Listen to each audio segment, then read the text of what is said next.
Olá, estamos aqui de novo para mais um podcast do Recanto da Fé, da Fórmula 1, da Fórmula E, e para discutirmos os desenvolvimentos nesta temporada e que já vamos na segunda corrida e vamos falar disso. Estou acompanhado por dois convidados habituais que tenho muito gosto que possam estar de novo connosco aqui. Miguel Gonçalves e Miguel Maia. Começo pelo Miguel Maia. Bem-vindo de novo aqui ao podcast. Boa noite, Pedro. É sempre um gosto aparecer aqui neste podcast. Não pude vir ao primeiro por compromissos particulares, mas é sempre um gosto aparecer. E és sempre muito bem-vindo. E também Miguel Gonçalves, que esteve também connosco no último podcast em que tivemos a analisar a primeira corrida da época e já nos espetamos ao comprido com as nossas previsões, não foi, Miguel? Mas já falaremos disso. Miguel Gonçalves, bem-vindo.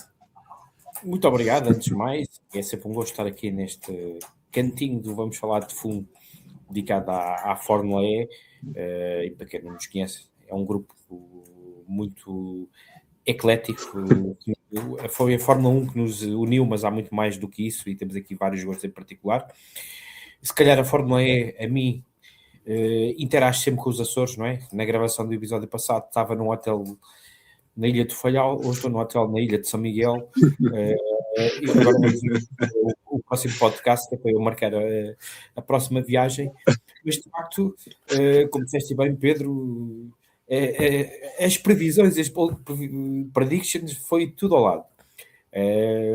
Espero que para Miami a coisa corra melhor e que possamos ter primeiro possamos ter uma alegria, não é? Um primeiro pódio, ou pelo menos o nosso DAC acabar uma corrida e preferência no pódio, mas já lá iremos a seu tempo. Mas espero estar mais inspirado hoje nas minhas previsões do que de facto há cerca de 3 semanas quando gravámos antes do México. De facto foi uma excelente corrida, mas já lá iremos. Mas foi um bocado agridoce, não só para as nossas cores nacionais, mas também para as nossas previsões. Sim, de facto, e já iremos ver isso. Também não estiveste tão longe, pelo menos em relação ao Roland, como isso, já vamos ver. Mas fizeste bem a lembrar, e antes de avançarmos com a discussão, portanto, agradecer a todos que nos seguem e que seguem esta plataforma que é o Vamos Falar de Fundo, com diferentes podcasts dedicados sobretudo a esportes motorizados, mas também cobrimos outros esportes, cobrimos NBA, NFL, e existe um manancial de oportunidades para acompanhar e para participar, porque também é feito, é uma plataforma que é feita de fãs para fãs, e que é o nosso caso aqui também, ou seja, vibramos com a Fórmula E e como tal gostamos de conversar e de partilhar estas nossas conversas sobre a Fórmula E. E é disso que vamos começar a falar. Portanto, estamos na época 12, 2 corridas já, São Paulo e México. A próxima falaremos hoje também em Miami, e com 2 corridas ainda é muito cedo para estar a fazer uma avaliação da época, mas vamos ver também que indicações é que podemos ter daí. Nós tínhamos também conversado sobre fazer aqui umas rúbricas, digamos, mais associadas à Fórmula E, com os nossos destaques da corrida, e pela positiva e pela negativa.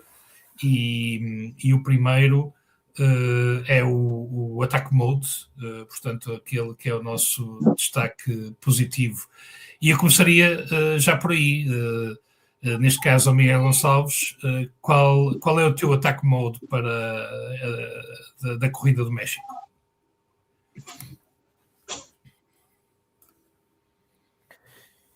É assim, é difícil não escapar à primeira vitória desse Citroën, não é?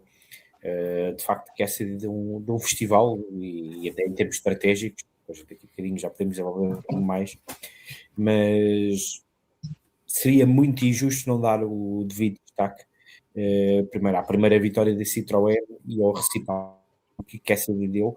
Ele não partiu da frente, ou seja, veio do 13º, salvo erro, mas uma aplicação diferente na estratégia do Attack Mode permitiu de facto estar no sítio certo à hora certa e depois ainda ter ali uma resta de bateria a mais com o Mortara, que lhe permitiu segurar o primeiro lugar naquelas últimas voltas, curvas que foram emocionantes, e é isso que nós queremos.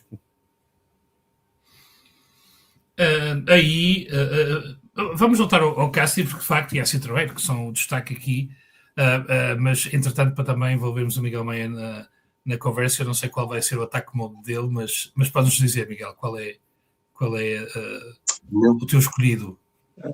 Eu gostaria de destacar a prestação do Mortara. O Mortara na época passada andou sempre lá para trás, sempre no meio das confusões. Nesta prova, pronto, também apertou ali um bocadinho quem a gente sabe ali mais ao início, mas fez uma prova muito, muito boa. Se calhar nesta prova eu destacava o Mortara. E eu acrescentava aí, fazendo às vezes Miguel Gonçalves, a Mahindra, não é? Sim, a Mahindra, sim. Apesar do Nick ia ser um ponto negativo, mas pronto. Não é? Aliás, o primeiro pódio dele, só foi ano passado, foi a minha bola de prediction. Foi, exato. Não, e se bem me lembro, no último podcast também referias que apanhas a Mahindra como as equipas que se mostravam competitivas, portanto, acho que se confirmou também com este resultado. Mas pegando na questão do Cassidy e pegando na tua previsão, tu tinhas posto o Roland a ganhar, mas andou lá perto, ficou em terceiro. E eu gostava de destacar estes dois, porque o que nós temos visto, e vimos ao passado muitas vezes do Roland, mas vimos também muitas vezes do Cassidy, é uma combinação de fatores, na minha opinião, que é a gestão de energia, óbvio, não é? Já sabemos, na Fórmula E é essencial. Mas muitas vezes para a gestão de energia é preciso andar mais atrás. E andar mais atrás, o risco é maior de se meterem em confusões. E o Roland e o Cassidy têm mostrado uma capacidade de gerir isso muito bem, na minha opinião. E esta corrida vimos isso de novo. Com um bocado de sorte, tiveram a sorte deles, que foi o azar do António, já acho que podemos já introduzir isso, em que há 3 momentos complicados do António, falávamos disso há pouco, e convidámos quem nos ouve para ir ver o X de Vamos Falar de Fundo, porque lá temos os vídeos desses incidentes que envolveram o António. O primeiro na curva 1, em que o António disputa a posição com o Mortara e o Mortara o entala contra o muro.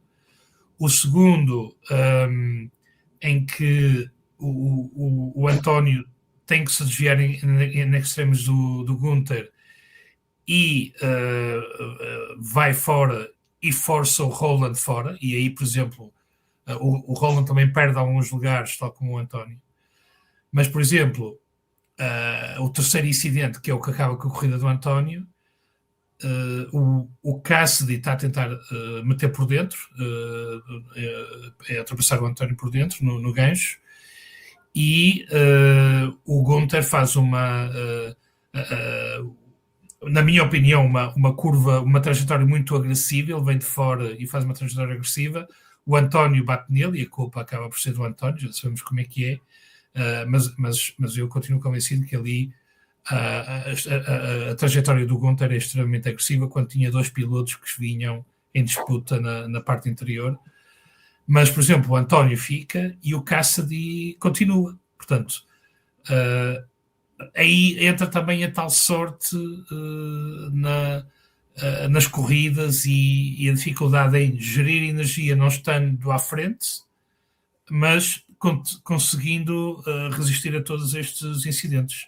E esta corrida teve, assim, se calhar neste início de campeonato, e vamos ver agora em Miami, mas tem-se falado um bocadinho que há demasiada agressividade em pista, não é? Ou seja, ninguém quer dar nada a ninguém e muitas vezes arriscam trajetórias e não têm complexos em encostar o outro contra o muro ou o que for, porque os carros são relativamente resistentes, não é? Ao contrário da sua congénere Fórmula 1, em que a maior parte daqueles toques acabariam com as corridas dos pilotos. Eles sabem, o próprio António teve 3 incidentes, não é? Ao terceiro o carro já não dava mais e não garantia as condições de segurança e de manageabilidade para que ele pudesse continuar na corrida, mas acho que a direção de corrida tem que começar a impor regras e a aplicar sanções, porque seja para quem for, às vezes pode ser a nosso favor, às vezes a nosso desfavor, mas acho que os limites de alguns pilotos, ou dos pilotos em geral, estão um bocadinho mais além. A gente sabe que na Fórmula E é muito mais assim, não é? Mas se calhar é melhor dosear antes que tenhamos, se calhar, alguns daqueles acidentes espetaculares, que felizmente também não têm havido grandes danos físicos para os pilotos, mas ainda vimos na primeira corrida, não é? Um carro voltado por cima do António, etc. Qualquer dia pode correr mal, e eu acho que é preciso refriar a alguma demasiada agressividade, apesar de também sabemos que às vezes também é uma das razões que gostamos da Fórmula E, porque vemos ultrapassagens, vemos lutas em pista, ganhos constantes. Tipo, o Cassidy foi muito inteligente, não é?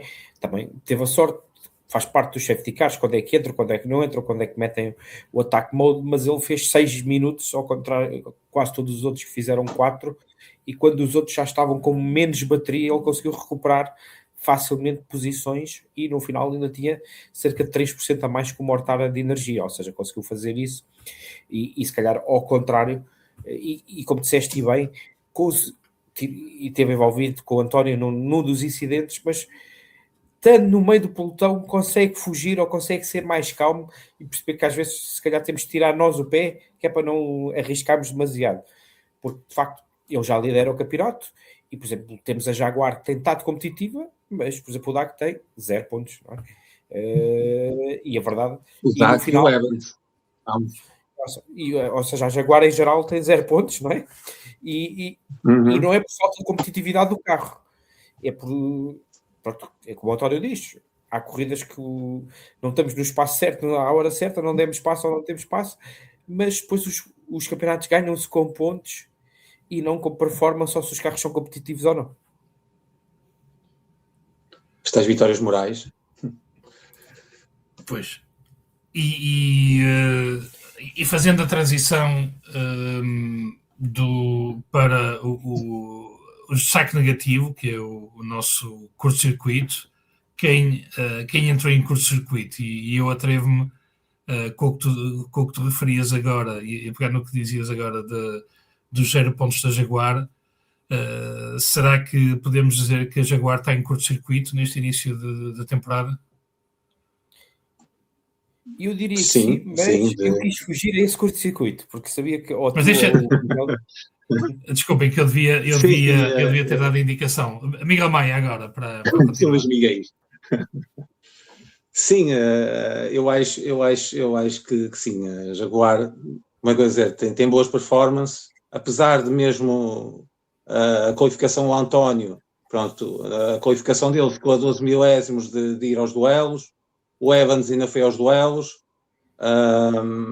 mas depois, na parte da corrida, ou por um motivo ou por outro, não tem estado, digamos, no local certo, à hora certa. Tem sempre sucedido alguma coisa, algum toque, tem sempre sucedido algum azar, mas pronto, é tal coisa, faz parte das provas, não é? E pronto, vamos esperar que a sorte mude, não é? Estas duas já foram, agora é pensar na próxima e recuperar. Esperemos que o António agora em Miami já tem outra sorte. Miguel Gonçalves, destacavas mais algum curto-circuito? Eu procurei fugir à Jaguar porque saberia que ou tu, Pedro, ou Miguel iriam tocar na mesma. E como eu acho que estava com uma boa fé, eu acho que o meu curto-circuito tem sido o início, ou principalmente nesta corrida, de Drogovic. Ou seja, a prestação de Drogovic no México começou cá atrás, também teve uma penalização ainda da primeira prova, ter ultrapassado em bandeira amarela, e largou 17º ou 18º, agora não me recordo bem, chegou a andar 8º, 9º, mas depois com as incidências da corrida acabou também em 15º, ou seja, pelo menos está a conseguir fechar corridas, não é? Ou seja, finalizar, mas eu tenho um carinho especial pelo Drogovic e no caso dele espero sempre mais, e por isso é que se calhar o meu curto-circuito desta corrida em particular, e para fugir ao tema da Jaguar /DAC, iria para o Drogovic. Que era a tua bold prediction para o pódio, não é? E que não era, e que era uma bold prediction lógica. Mas eu também confesso um pouco a desilusão, mas ainda é cedo, ou seja, vamos esperar. Sim, vamos dar tempo ao tempo. Desta corrida em particular, não é a prestação. Aliás, 2 corridas são cedo mais para avaliar, até porque foram cheias de incidências, ambas.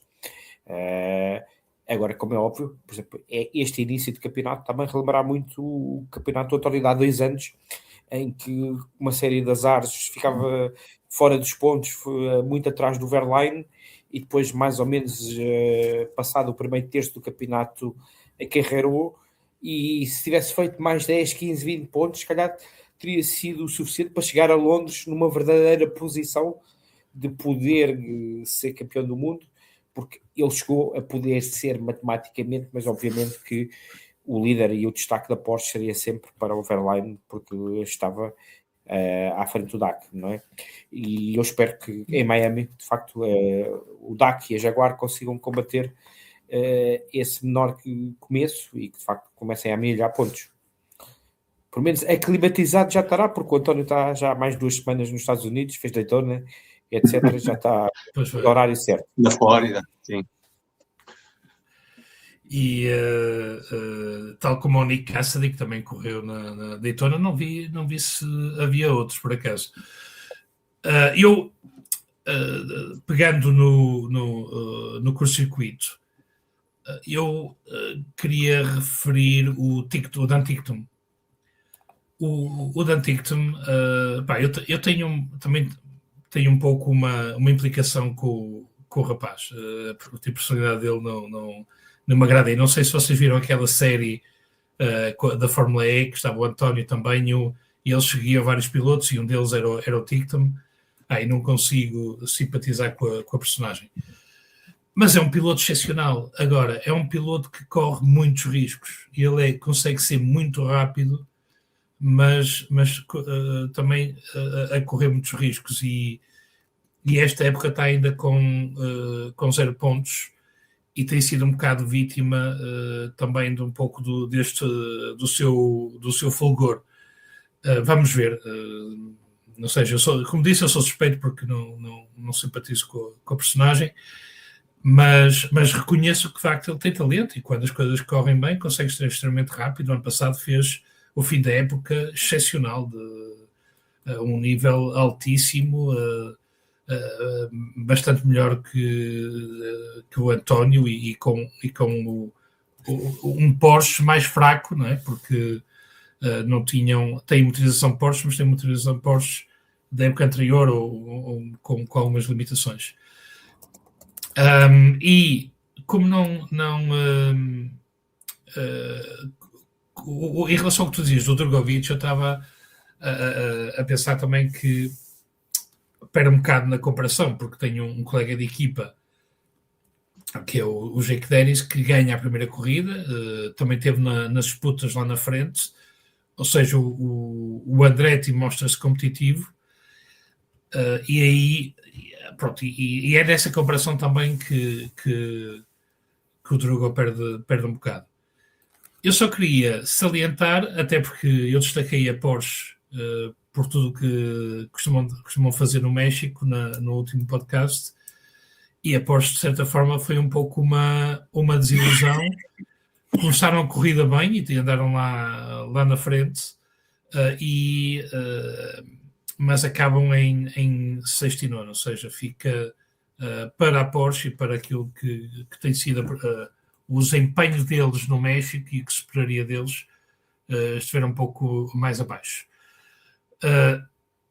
Outros aspectos da corrida, e eu gostava de vos perguntar sobre o Buemi, e o que é que aconteceu naquela largada dele em que ele faz uma pole e sai da pole e fez uma qualificação espetacular, e depois tem aquele percalço após a partida. O que é que tem a dizer sobre isso, Miguel Maia?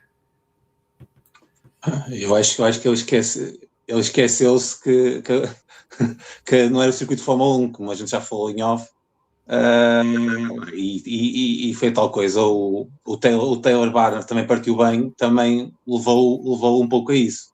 Ele tentou esticar a travagem, mas depois quando tentou travar, aquilo já foi tarde demais e já não deu.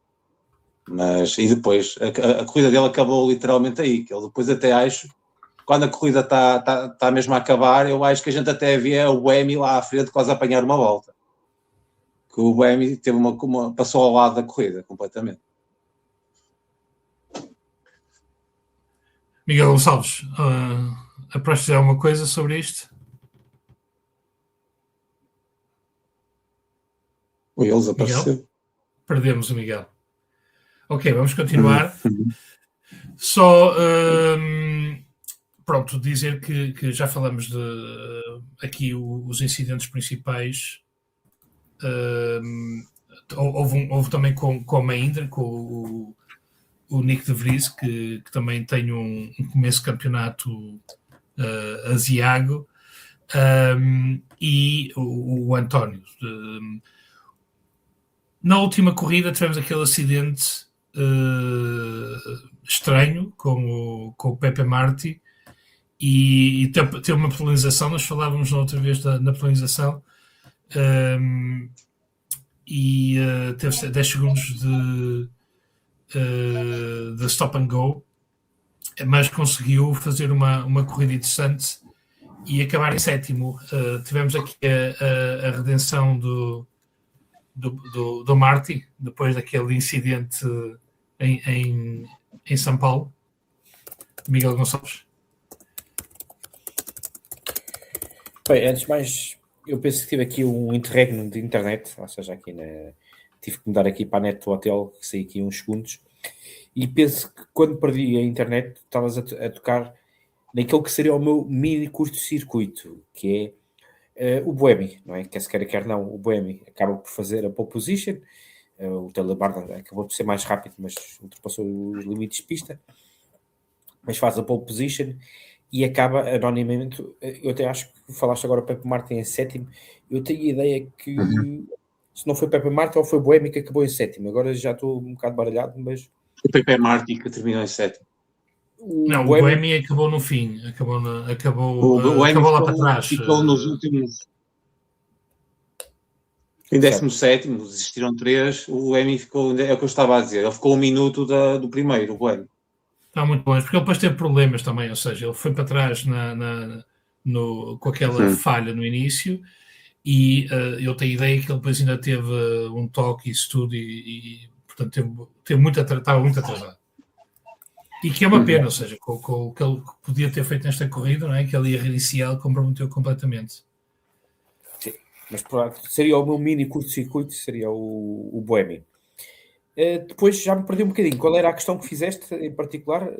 Do Pepe Marti, ou seja, o 7º lugar, depois de ter... Não, foi uma excelente recuperação, não é? De quem parte cá atrás, não é? Vai até ao 7º lugar, consegue fintar um bocadinho as incidências da corrida, não é? Mas para quem estava pressionado pelo seu erro na primeira corrida, não é? E sendo o estreante, Eu acho que de facto o espanhol teve muito bem e agora vamos ver se tem continuidade ou não.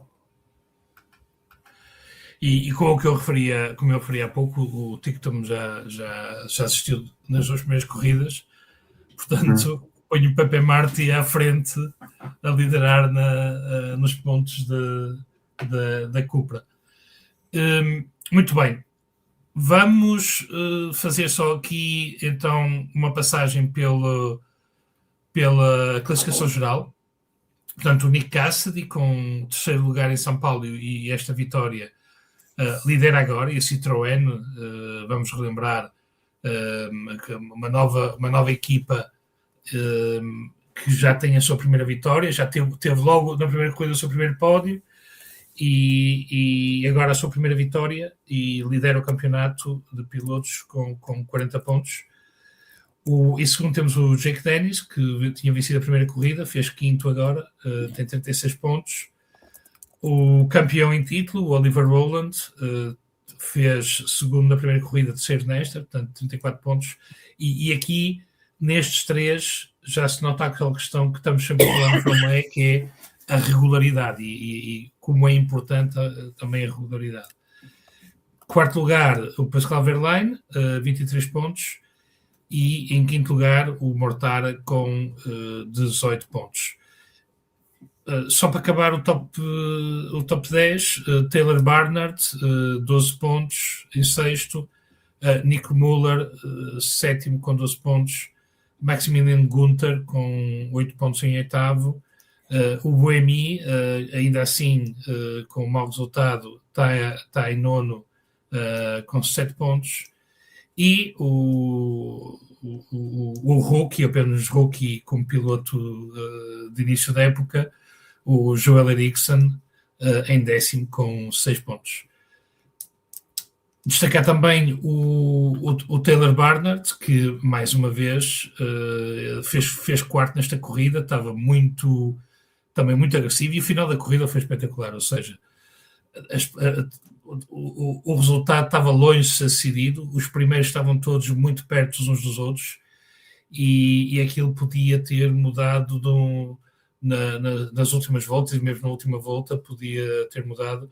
Mortara muito agressiva, a atacar o Cassidy, mas o Cassidy defendeu-se muito bem e mereceu plenamente a vitória, mas foi um final de corrida muito emotivo. Fica sempre aquela desilusão, de não termos o António também ali a disputar naquela parte final, e aquela amargo de boca, mas foi de facto o resto da corrida em geral e sobretudo o fim foi espetacular. Acham que já se consegue em 2 corridas começar a delinear tendências? Quem está melhor, quem vos parece melhor? Miguel Maia. Sim, é como que já falaste um pouco. Estes 3 que vão na frente fizeram 2 excelentes corridas. O Dennis, por acaso, esta corrida estava lá na frente, segundo caiu para 3º, 4º, 5º. Estes 3 para já destacam-se claramente. 40, 36, 34, depois vem o Wehrlein com 23. Isto já é uma boa diferença e já se nota uma certa tendência, se bem que não podemos deixar para trás os Porsche. Os Porsche, principalmente o Wehrlein, é sempre aquela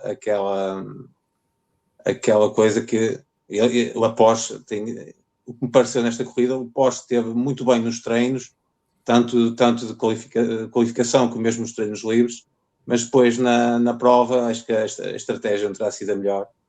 Eu até me lembro logo no início, para a 2ª ou 3ª volta, ou 4ª, o Wehrlein arriscou logo meter o attack mode, ele até passou, eu estava lá para trás, passou logo para 2º, mas depois acho que não fez a melhor gestão de energia, se calhar.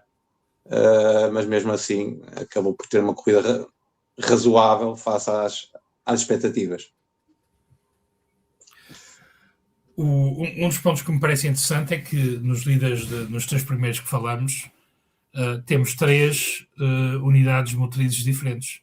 Portanto, temos a nova, da Citroën, com o Nick Cassidy, temos Porsche no Andretti do Jake Dennis e temos a Nissan com o Oliver Lowland. Portanto, 3 unidades motrizes diferentes, o que promete, ou seja, estes pilotos estarem tão competitivos com carros diferentes, penso que sobre tudo isso mostra o potencial que temos de uma época concorrida e muito competitiva. Antes de passarmos a Miami, Miguel Gonçalves, sobre o México e sobre como estamos no campeonato, mais alguma coisa a acrescentar da tua parte?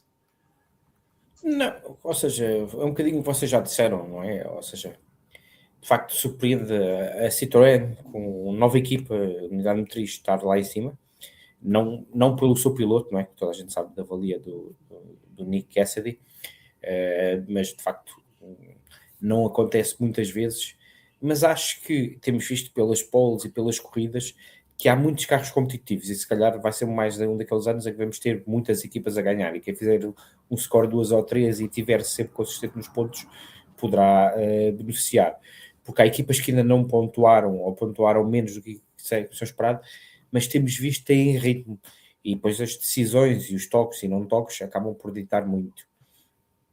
Mas para fechar o capítulo do México, eu se calhar também gostaria de destacar, até porque já na Fórmula 1 eu aprecio bastante, quer não o entusiasmo do público mexicano, ou seja, é dos públicos mais vibrantes. Parte do estádio. A parte do estádio é fabulosa, não é? Ou seja, de facto, deixa-o... Acho que um dia gostava de ver lá uma corrida naquele estádio, ou seja, é daqueles... Epá, eu gostava de estar ali, ou seja, deixa-nos vontade, praticamente sempre cheio. E por isso, é assim, México é daqueles locais que eu gosto de ver corridas de automóveis, o autódromo Hermanos Rodrigues, ou como é que se tem o nome correto do autódromo. É isso, né? Mas de facto o entusiasmo do público mexicano, e por exemplo, se na Fórmula 1 tem um ícone de regresso o Pérez, não é? Aqui acaba por ser mesmo fã de corridas, não é? E é uma das pistas que eu gosto. Eu também, e acho que a questão do público de facto faz a diferença, mas os pilotos referem isso e na Fórmula 1 também referem. Eu já não me lembro quem era o piloto que dizia que era o único sítio na Fórmula 1 em que dentro do carro conseguiam ouvir o público. Porque eles às vezes puxam pelo público e dizem ouvimos e não sei o quê, mas é tudo treta.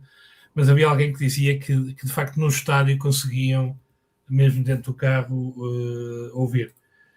Mas é alguém da Fórmula 1. Muito bem, ficamos então com o capítulo encerrado para o México, portanto México agora só para o ano, mas mantemos-nos no continente americano, São Paulo, México, continuamos a subir até Miami. A novidade é que vai ser no Autódromo Internacional de Miami, que é o mesmo utilizado pela Fórmula 1. Portanto, entramos na cidade ou mais perto, porque aquilo não é bem mais nos arredores, mas aqui temos mais um exemplo de um circuito que é partilhado com a Fórmula 1 e, se não me engano, neste é o mesmo traçado. Os Hermanos Rodrigues é alterado e outros circuitos também que é alterado. O Mónaco não, nos últimos anos tem usado o mesmo percurso, o tradicional do Monte Carlo. Neste caso, penso também é a mesma configuração. Acho que não, Pedro. Acho que não é bem, porque este aqui tem a ver diz lá, Miguel. São 2 km e 300 metros. São 2 km e 300 metros. O da Fórmula 1 tem mais. Sim, eu ia dizer isso mesmo, porque tirando o Mónaco é muito difícil, até pelas características da Fórmula 1, a pista ser exatamente igual. e tenho ideia que é cerca de 3 km, como disse o Miguel, mas que o traçado não é exatamente igual ao da Fórmula 1. Vocês têm aí informação de onde é que altera? Eu acho que é ali algures, eu estava a ver isso. Acho que é ali algures, ali, aqui é, depois da reta da meta, ali na curva 3, depois da curva 3 eu acho que na Fórmula 1 eles vão sempre em frente, enquanto que aqui vira à esquerda. Acho que é aí que corta. Porque eles vão, eu estou aqui a ver, é isso. Eu acho que é isso. Parece-me, eu estava a tentar ver como é que é na Fórmula 1 ao certo, que era para O de comparar. Fórmula 1 tem 5.4. Ok, erro meu. Eu tinha ficado com a sensação que iam ter o mesmo percurso. Portanto, 5.4 Fórmula 1, 2.3 na Fórmula E, portanto cerca de metade. 14 curvas. Há vários traçados, como é normalmente estes circuitos. Há várias indicações de traçados. E este é de 2.32 com 14 curvas. Já as minhas desculpas por este engano. Mas temos um ambiente de mais animado. Vamos ver como é que Miami vai receber, se bem que tivemos a corrida lá perto no ano passado. Não sei se vamos ter a marina artificial, aquela marina faz de conta. Temos que ver isso. Eu não vi, eu tive este verão em Miami e até fui ver um jogo de futebol americano no Hard Rock Stadium, mas também não vi a marina, mas também depois já era de noite, etc. A marina artificial, claro, não é? Mas não sei se a zona de paddocks também vai ser ou não dentro do estádio, não é? Como a Fórmula 1, ou como é que o vão fazer. Mas...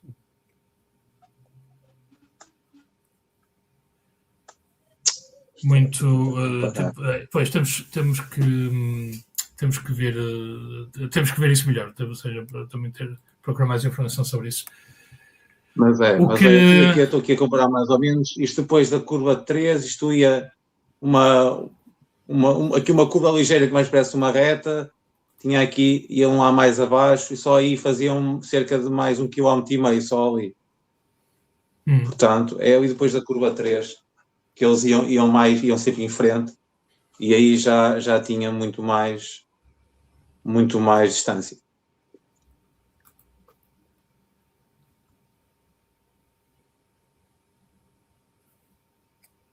Ok, vamos ver mas então vai usar um traçado de mais apertado e de circuito urbano.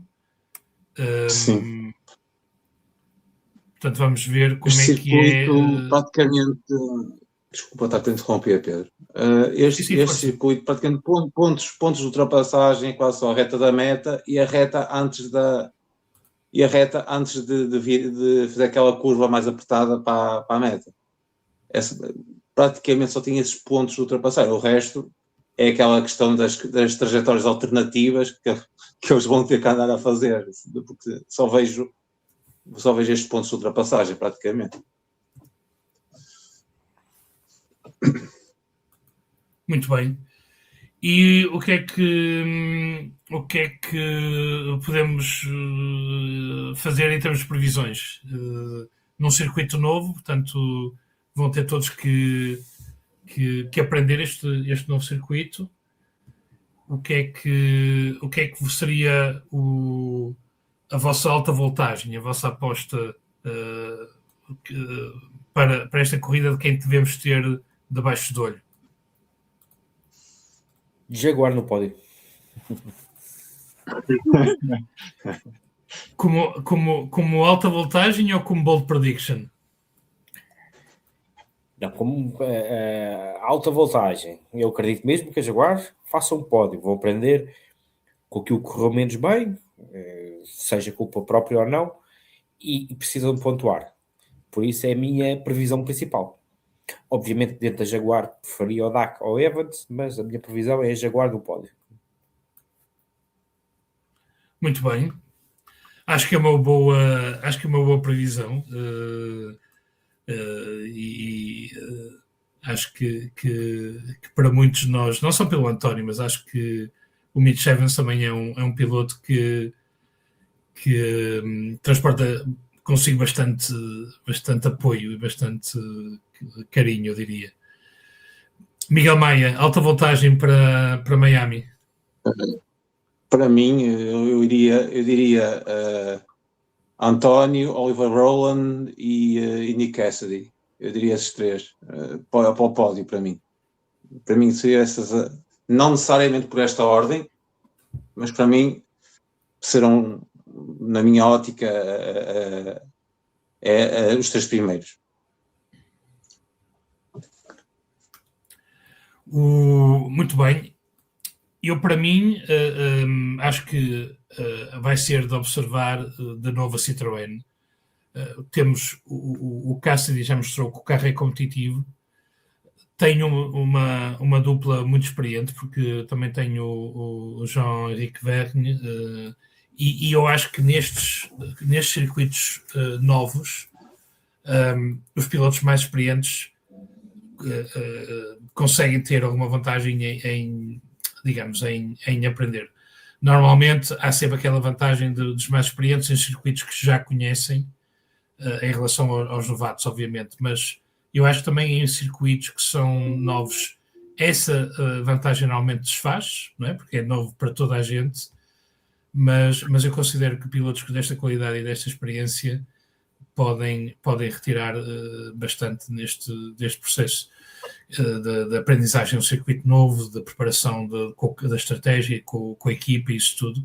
E a Citroën, sendo uma equipa nova, mostrou estar já muito bem oleada e seria para mim a minha alta voltagem.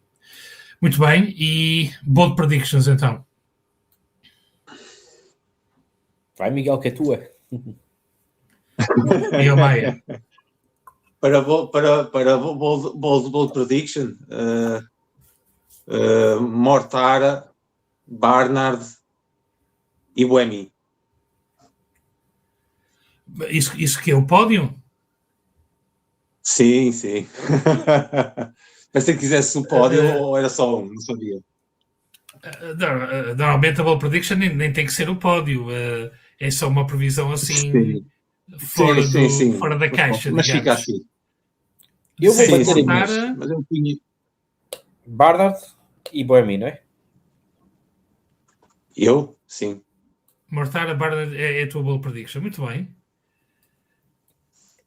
E Miguel Gonçalves? Eu vou manter a minha, fiel ao Drugo. Drugo nos 5 primeiros. Muito bem. Eu vou reforçar a minha embirração. A minha bold prediction é que o Tictum vai voltar a não pontuar em Miami. E não, até digo mais, vai voltar para ser mais arriscado ainda, vai voltar a não acabar a corrida em Miami. Muito bem. Vamos relembrar então os horários para Miami. Só de referir que vai haver treino livre para rookies. Neste caso, não retira os treinos livres em relação ao que é normal. Portanto, vai haver os rookies às 7h30 de sexta-feira, às 19h30. Depois temos treino livre 1 às 10 da noite. Depois já no sábado temos treino livre 2 ao 12h30 e depois a qualificação às 14h40 e a corrida às 19, já sabemos que é 19h05. Portanto, temos aqui horários arrumadinhos pela diferença horária. Eu devo dizer que eu pessoalmente gosto da corrida ao fim do dia. Encaixa melhor também com com os meus horários e às vezes tenho mais dificuldade depois para conseguir acompanhar também a qualificação, isso tudo, senão estamos o dia todo presos para ver a Fórmula E. Muito bem, só para relembrar o que temos em termos de calendário, portanto, a seguir vamos ter a ronda dupla, a seguir a Miami vamos ter a ronda dupla em Jeddah, portanto, atravessamos o continentes e estava só aqui para dar as datas, portanto, 2 semanas mais tarde, 13 e 14 de fevereiro, portanto, ronda dupla em Jeddah.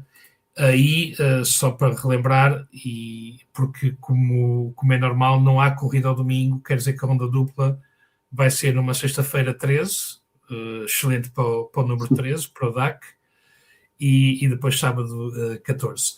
Mas, entretanto, contamos também regressar nessa altura, antes dessa corrida, também para fazermos a análise de Miami e as previsões para o México, para Jeddah, desculpem. Alguma coisa a acrescentar aos Miguéis, Miguel Gonçalves, Miguel Maia? Não. Mais uma vez, obrigado pelo convite, não é?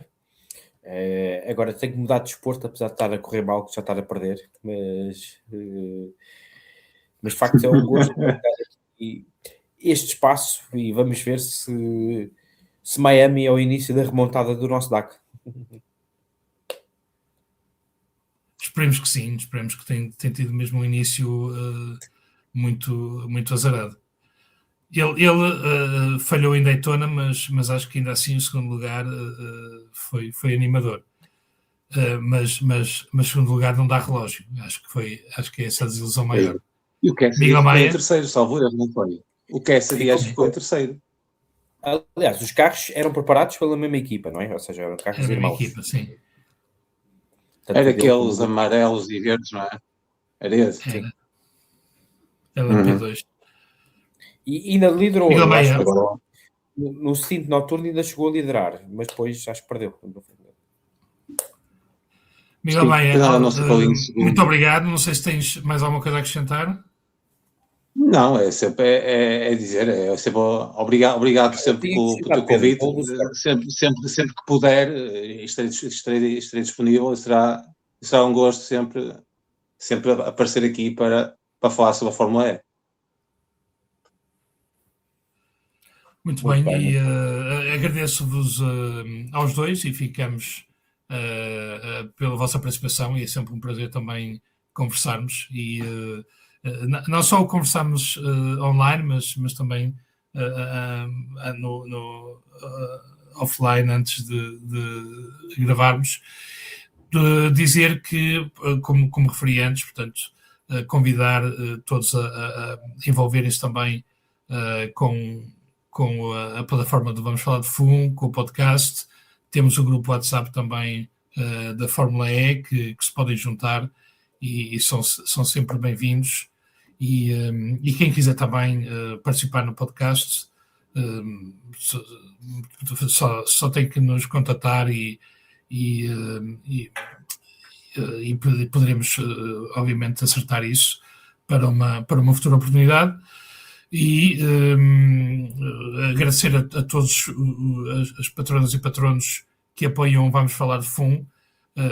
O apoio é sempre muito importante para manter esta plataforma a funcionar, para nos permitir ter este espaço único de partilha entre adeptos.